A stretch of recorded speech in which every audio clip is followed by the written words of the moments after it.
Welcome to Hood Champion Boxing and Sports. In boxing, you find a way to win or you find a way to lose. Like and subscribe. Give me a follow on Twitter. I'm on Instagram. I'm on TikTok as well, man. And make sure leave that donation for that fried rice and chicken wings. Yo, Crawford says no to Canelo rematch. Do you blame him? Now I got to drop more videos on Terence Crawford because this man's retired, and since he retired, it's only been a couple weeks. Everybody out here freaking out. Some people want him to continue. Some people want him to stay retired. Some people still want a bad talking. But I'm going to tell you this, man. Terence Crawford, he doesn't want to be at a crossroads moment anymore. He's tired, man. He doesn't want to do it. And to be honest with you, I can't blame him, man. You know what I'm saying? I think you got to understand, when it comes to Terence Crawford, it's about burnout. It's about purpose.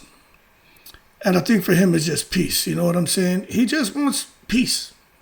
He's tired, man.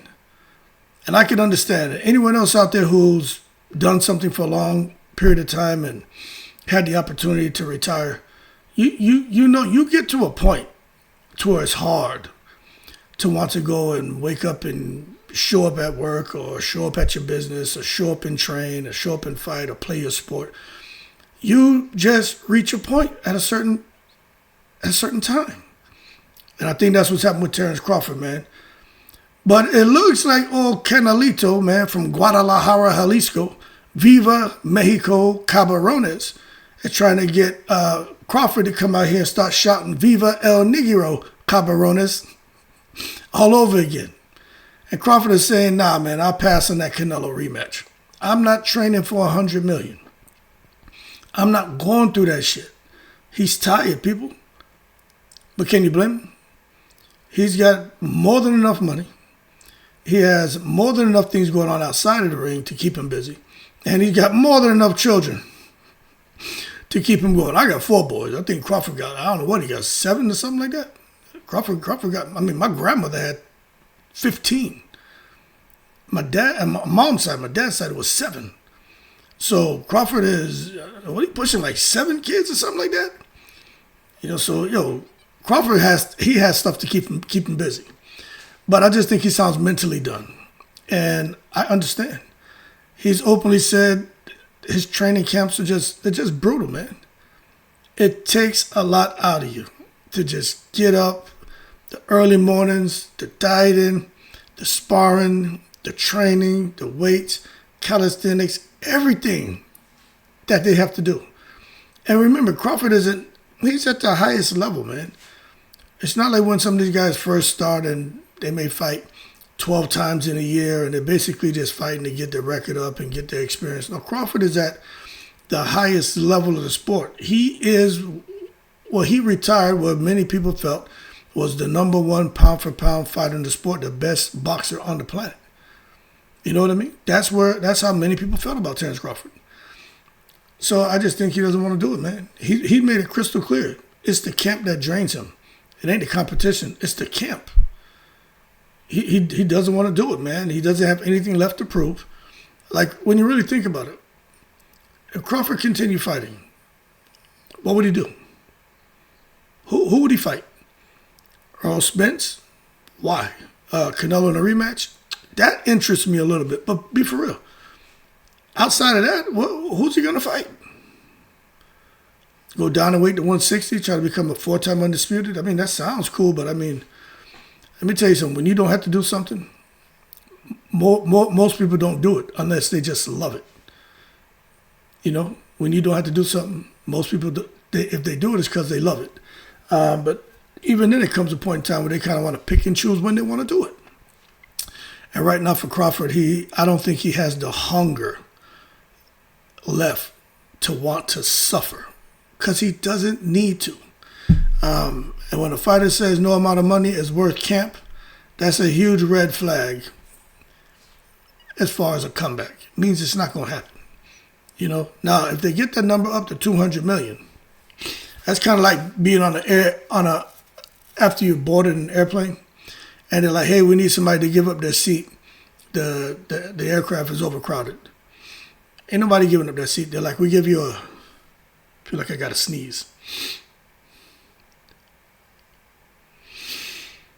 Did you hate that shit? Feel like you got to sneeze and shit? But they'd be like, yo, we give you a $500 voucher for anyone who gives up their seat right now. People are going to sit there. They'd be like, we give you an $800 voucher. People are going to sit right there. But when you get that number up, yo, we'll give someone, we'll give you a $1,500 voucher, and we'll also give you a 4-night stay in a hotel and a free rental car and this. Somebody going to raise their hand. They'll be like, yo, I'll take I'll take that. And so what that means is, for Terence Crawford, if you want this man to suffer, I think what he's saying is, I don't want to do it. You got to give me something to where even the fans are going to say, we could understand Crawford coming back to the sport. So they got to get that number up there to like 200 million. Something absurd. And Crawford would come back. I come back. I do shit. I don't know anyone out there who wouldn't come back. You start talking that kind of money. But for 100 million, he just retired. He probably doesn't want to do it. But I'll tell you this. When money doesn't motivate you anymore, which Crawford doesn't seem to be motivated by the money, only ego, legacy, or fear of loss remains. And I think for him, he's not worried about losing. I don't think he's worried about his ego or anything like that. I don't think he's worried about legacy. I think Crawford is cool. And I'll tell you, he doesn't have anything left to prove. Like, he really doesn't, man. There was somebody today saying he only fought once a year anyway, so, doesn't matter if he retires. He doesn't get any respect in my book. Now, to that I say in the most respectful way to that person, to hold your horses and stop taking it to the stupid. And this is exactly why someone like Crawford doesn't care what anyone thinks anymore. That's why he doesn't care about coming back to the sport of boxing. You got people out here saying stuff like that. What would be his motivation to come back for what? When he's not appreciated, So I don't blame him for not coming back. But I'll tell you this, man. The fan pressure, that shit ain't going to work. Crawford look at you in your face and laugh at you. He ain't getting caught up in that peer pressure. He doesn't care. So what is this, high school? Crawford's not worried about that. He's basically saying, man, y'all don't live my life. And that's important psychologically. Because I think a lot of fighters need that crowd energy. Crawford never really had the crowd energy like maybe he deserved. And he really seems detached from public opinion.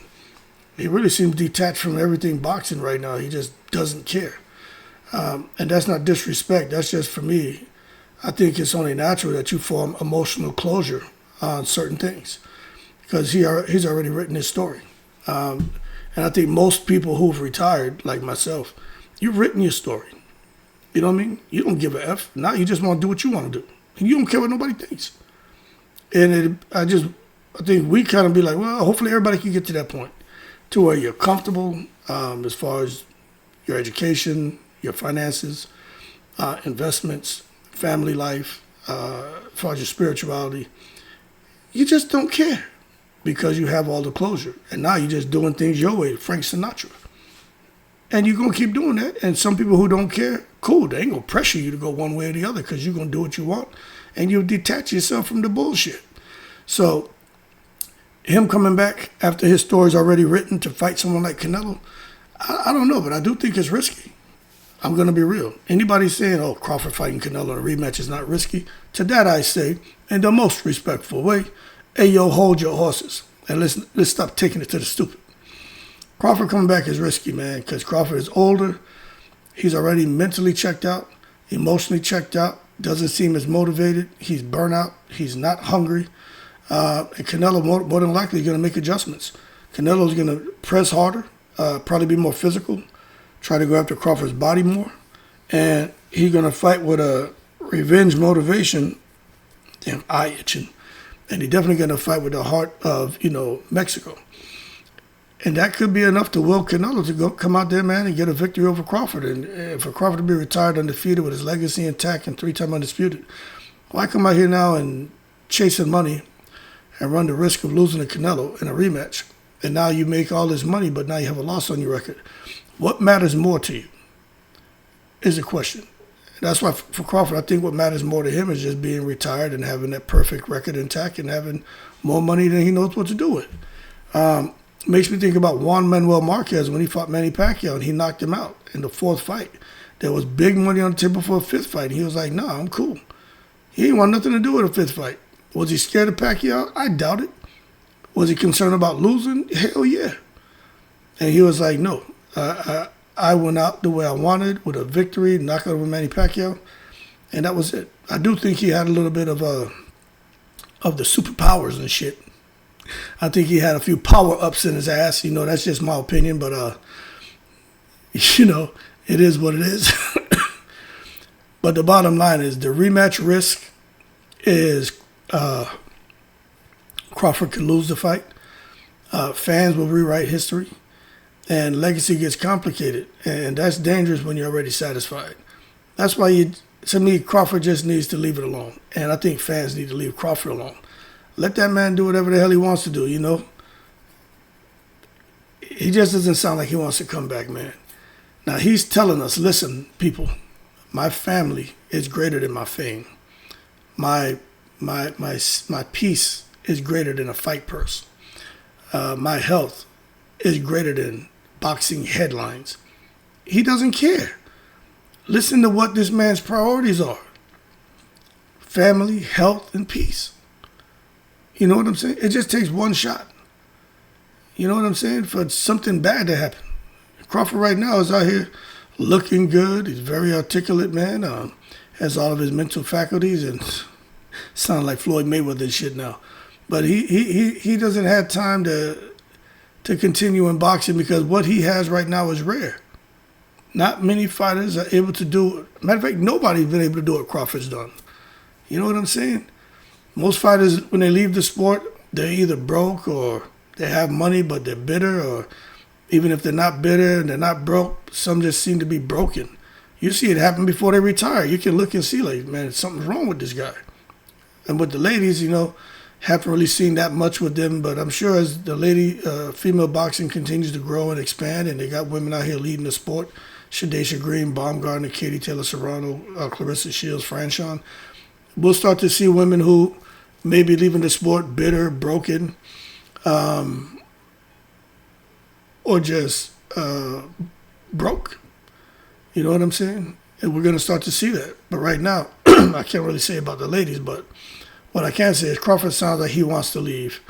He just wants to leave rich, leave with respect. He wants to be healthy and mentally stable, man. And I just think the discipline it took for him to get to the top of the sport of boxing is the discipline he's showing by saying basically to the whole boxing fraternity, I hear you, thank you, you want me back, but no thank you. I'm cool in my space. And I think that's to be commended. But, you know, some fans just don't like that. They don't like it. Fans want the violence.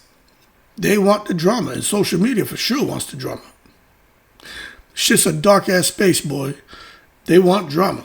They want rematches. They want closure for themselves. There's a lot of fans out there who feel like they're not getting closure with Crawford and Canelo because there was no rematch. There was no trilogy. Who's the best of three? You know what I mean? Or if Crawford beats Canelo again, then maybe they'll accept it. But some fans, they'll never get closure because they won't have peace of mind until their fighter wins. And that's just how it is. But when it comes to a fighter, when they hear all that, fighters feel pain. Fighters do experience certain levels of fear. And they can become exhausted, man. You know, they're just tired. And that's where I think Crawford is. He just like, I heard him talk about getting older and his age. So it sounds like there's a little bit of concern about getting in there and having somebody who has his number and, you know, he ends up getting clipped and shit like that. So it sounds like Crawford thinks about it. But I just think fans, they don't care about that. They just see an opportunity for their guy to get back in the ring, or at least for the guy like Crawford to get in the ring and give their favorite fighter an opportunity at a rematch. Where fighters just feel like, I hear you, but that takes a kind of sacrifice that I don't want to do. So the fans and the fighter, they live in two different worlds, you know what I mean? And I can understand that. It's just like, before I retired, there were some people telling me long before I retired, retire. I didn't want to. They're like, you don't need to do this, man. Why are you still working? Like, because I kind of want to. But they got to a point where I didn't want to do it no more. And people were like, oh, you're going to retire? What are you going to do? I'm like, I don't know. I planned for this. So whatever happens, I really don't care because I planned for this. So it's impossible for things to screw up because I planned to retire since I was 19. So at 43, I was up out of there. And I didn't have a worry in the world. And I think Crawford has reached that point. But one thing is for sure, right? And nobody should come out here and misrepresent Crawford's legacy. Now, I know there's always going to be a legacy argument when it comes to fighters. There's a legacy argument about Muhammad Ali, about Larry Holmes, Frazier, Duran, goddamn Floyd Mayweather. There's always some kind of legacy argument. If Crawford never fights again, these are the facts. He's undefeated. Okay? He beat Spence, who was out there collecting belts. He beat Canelo, who's never been defeated at 168. And he's become undisputed 3 times. That's crazy. So the Hall of Fame is locked in. He doesn't need a trilogy. He doesn't need a farewell fight. He doesn't need a retirement tour. He already won the game. I mean, like if he continue fighting, I think it's just more for fans get more satisfaction out of it than Crawford. Yeah, he'll make a little Wu-Tang cream, cha-ching, ching, dollar bill, y'all, but he doesn't. Crawford don't care about that shit because he's got it. You know what I mean? The real question is not should Crawford fight Canelo. That's not the real question. But why do we expect fighters to suffer more for our entertainment? That's the deeper story. You know what I mean? We want fighters to suffer for our entertainment, but at the same time, people don't want to show appreciation. So how is that going to drive some kind of motivation in someone like Crawford to get in the ring and put the Omaha, Nebraska beans on somebody? It doesn't do it. It's pretty damn simple. So anyway, man, in my opinion, when it comes to Terence Crawford, he sounds like a man who's truly finished with boxing. He sounds like he just don't care. He spoke about how brutal boxing camps are, how no amount of money is worth the physical and mental punishment it takes to prepare for a fight. And I understand. He also made it clear that public opinion doesn't move him anymore. He does not care. Can you blame him? Family and peace matter more than fame or paydays, man. So should Crawford rematch Canelo? I don't think so. It would be cool, but if you're mentally done, don't do it. Because Canelo is locked in. Canelo, he's not mentally done. Canelo, he's going to come with that revenge energy. And Canelo going to definitely try to put that Guadalajara, Jalisco bombs on Terence Crawford if they rematch. So Crawford's doing the right thing. But let's see if he'll take the bait. If Turk Al-Sheikh gets that fight purse up to around a $200 million payday for Crawford. I'm going to tell you this. I think if they offer Crawford $200 million, I think Crawford would take that shit. 100%. It's worth it. But at the same to go through a camp and suffer. But he'd have to win. Because when you're sitting there with all this extra $200 million and laying all around you, Crawford ain't Floyd Mayweather. Crawford don't care. All that money and all that ching ching Wu-Tang cream. Crawford don't care about that. Crawford doesn't care at all. Crawford's like, whatever. You know what I mean? But I'm sure he would think about it. And he may come back. But he would really have to think about it. Because that's a lot of money. Anyway, Crawford says no to the Canelo rematch. And coming back to boxing. Do you blame him?